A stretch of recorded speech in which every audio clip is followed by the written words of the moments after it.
اعوذ باللہ من الشیطان اللعین الرجیم بسم اللہ الرحمن الرحیم رب اشرح لی صدری ویسر لی امری واحلل عقدۃ من لسانی یفقہوا قولی اللہم صلی علی محمد وعلی محمد صاحبان ایمان مومنین مومنات، دعا ہے پروردگار عالم آپ سبھی کو اپنی حفظ و امان میں رکھے۔ آپ میں سے جس نے دعا کے لیے کہا ہے پروردگار اس کے حق میں اس کی دعا کو منظور اور مقبول فرمائے، آپ سبھی کی پریشانیوں کو دور فرمائے، ختم فرمائے، آمین یا رب العالمین۔ صاحبان ایمان، 25 ذی القعدہ کا دن اور شب عظیم یہ گھڑیاں ہیں۔ بندگان خدا کنیزان خدا کو چاہیے کہ ان لمحات کو ضائع نہیں کریں۔ یہ بڑے بابرکت لمحات ہیں، 25 ذی القعدہ کے رات کے اور 25 ذی القعدہ کے دن کے۔ ان اوقات میں کیا ہوا، کون سے اعمال ہیں، وہ بیان کرنا ہے۔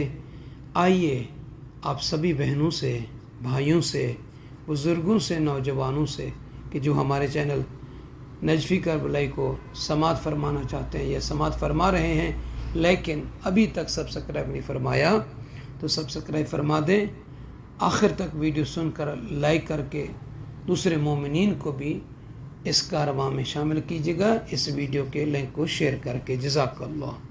صاحبان ایمان، 25 ذی القعدہ، یہ دن، یہ روز، یہ یوم دحو الارض کے نام سے پہچانا جاتا ہے، اور 25 ذی القعدہ کی رات یہ دحو الارض کی رات ہے کہ اس میں یعنی اس رات میں خانہ کعبہ کے نیچے زمین پانی پر بچھائی گئی تھی۔ ویسے تو اس کی بہت بڑی فضیلتیں بیان کی گئی ہیں، مگر سب سے بڑی فضیلت، اشرف فضیلت، وہ یہ ہے کہ اس میں اللہ تعالیٰ کی رحمت نازل ہوتی ہے۔ کتنی بڑی عظیم رات ہے یہ 25 کی۔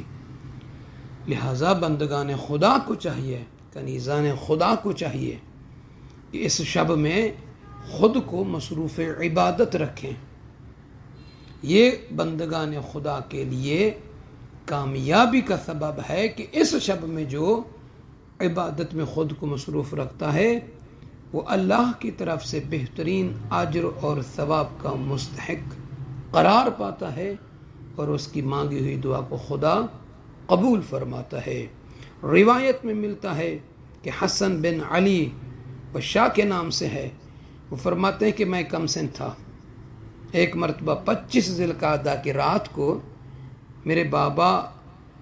میں اپنے بابا کے ساتھ مولا امام علی رضا علیہ السلام کے ہاں گئے، زیارت کی، اور رات کا کھانا جو ہے سرکار امام رضا علیہ السلام کے ساتھ تناول فرمایا۔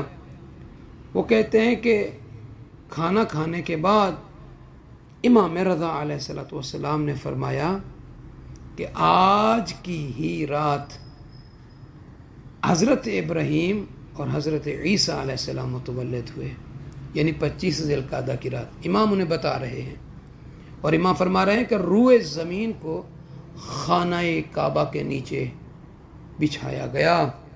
امام فرماتے ہیں کہ جو شخص، جو بندہ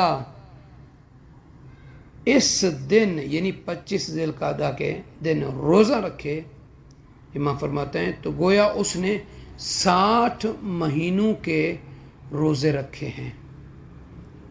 بلکہ میں یوں کہوں کہ ایک روایت یہ بھی ملتی ہے کہ اس روایت کے مطابق امام علیہ السلام نے یہ بھی فرمایا کہ یہی وہ دن ہے کہ جس میں قائم آل محمد علیہ السلام کا قیام شروع ہوگا۔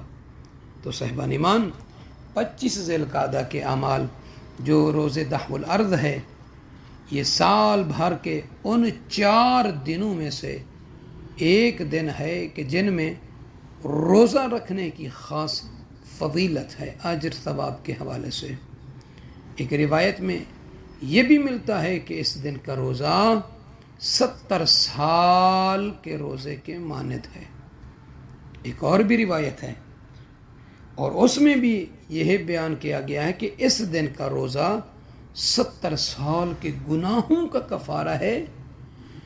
جو شخص اس دن روزہ رکھے اور اس کی رات میں عبادت کرے، یعنی 25 کی رات میں عبادت کرے، دن میں روزہ رکھے، تو فرماتے ہیں اس کے لیے 100 سال کی عبادت لکھی جائے گی۔ تو صاحبان ایمان، آج کا دن جو 25 یعنی تحول الارض کا جو دن ہے، روزے رکھنے والے کے لیے ہر وہ چیز استغفار کرے گی جو زمین و آسمان میں ہے۔ یہ وہ دن ہے کہ جس میں اللہ کی رحمت دنیا میں عام ہوتی ہے۔ اس دن ذکر و عبادت کے لیے جمع ہونے کا بہت بڑا اجر ہے، یعنی اکٹھی آپ عبادت کریں، کہیں اپنے گھر والوں کو بلائیں، دوستوں کو کہ آئیے آج کے دن کے حوالے سے یہ اعمال ہیں، یہ عبادتیں ہیں، ذکر خدا کریں، عبادت خدا کریں، اس کا بہت بڑا اجر ہے۔ اور آج کے دن کے اعمال میں سے یہ ہے کہ غسل ہے، روزہ ہے، ذکر اور عبادت کے علاوہ جو سب سے بڑے عمل ہیں وہ نماز کے ہیں۔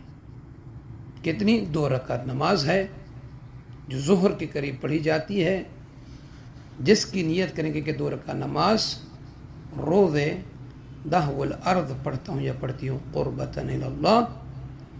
اب اس کی ہر رکعت میں یعنی پہلی اور دوسری رکعت میں الحمد کے بعد، یعنی الحمد کو 1 مرتبہ پڑھنا، اس کے بعد 5 مرتبہ سورہ شمس کی والشمس وضحاہا کی آپ نے 5 مرتبہ تلاوت کرنی ہے۔ نماز کے دونوں رکعتوں کو مکمل کرنے کے بعد، سلام اور تشہد کمپلیٹ کرنے کے بعد، یہ سارا، اس کے بعد آپ نے یہ دعا پڑھنی ہے کہ لا حول ولا قوت الا باللہ العلی العظیم، اور اس کے پڑھنے کے بعد یہ دعا پڑھنی ہے یا مقیل العثرات اقلنی عثرتی، یا مجیب الدعوات اجب دعوتی، یا سامع الاصوات اسمع صوتی، وارحم وتجاوز عن سیئاتی، وما عندی یا ذا الجلال والاکرام۔ اور دوسرا یہ ہے کہ اس دعا کا پڑھنا بھی بہت بڑا اجر اور ثواب رکھتا ہے کہ اللہم داحی الکعبہ وفالق الحبہ وصارف اللذبہ وکاشف کل کربہ، اسألک فی هذا اليوم من ایامک التی اعظمت حقها وأقدمت سبقها وجعلته عند المؤمنین ودیہ وإلیک ودیہ، جس کو ڈسکرپشن میں ہم انشاءاللہ تعالی ٹیکسٹ کر دیں گے، اور اگر کسی کو چاہیے تو وہ ادھر سے بھی اور ہمارے واٹس ایپ پر بھی رابطہ کر کے لے سکتا ہے۔ جزاک اللہ۔